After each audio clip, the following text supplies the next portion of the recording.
નમસ્કાર મિત્રો, અમારી પીઆર ગુજરાતી ચેનલમાં તમારું સ્વાગત છે। હાલ અમદાવાદમાંથી એક દુઃખદ સમાચાર સામે આવી રહ્યા છે। અમદાવાદમાં દુષ્કર્મની ચોંકાવનારી ઘટના સામે આવી છે। શહેરના સોલા વિસ્તારમાં પિતાએ તેની 10 વર્ષની બાળકીને વશનો શિકાર બનાવી હતી। આ અંગે દીકરીએ માતાને જાણ કરતાં સમગ્ર મામલો બહાર આવ્યો હતો। માતા સોલા પોલીસ સ્ટેશનમાં પતિ સામે ફરિયાદ નોંધાવી છે। ત્યારે મિત્રો, મળતી માહિતી અનુસાર શહેરના સોલા વિસ્તારમાં પિતાએ તેની 10 વર્ષની બાળકી પર દુષ્કર્મ આચર્યું હતું।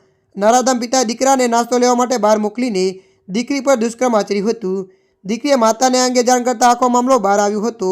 માતા સોલા પોલીસ સ્ટેશનમાં પતિ સામે ફરિયાદ નોંધાવી છે। પોલીસે બાળકીને હોસ્પિટલમાં સારવાર માટે ખસેડીને હેવાન પિતાને પકડવા ચક્રો ગતિમાન કર્યો છે। ત્યારે મિત્રો, અત્યારની આ દુઃખદ ખબર મળી રહી છે।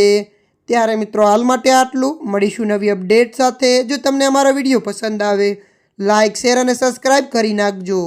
ધન્યવાદ।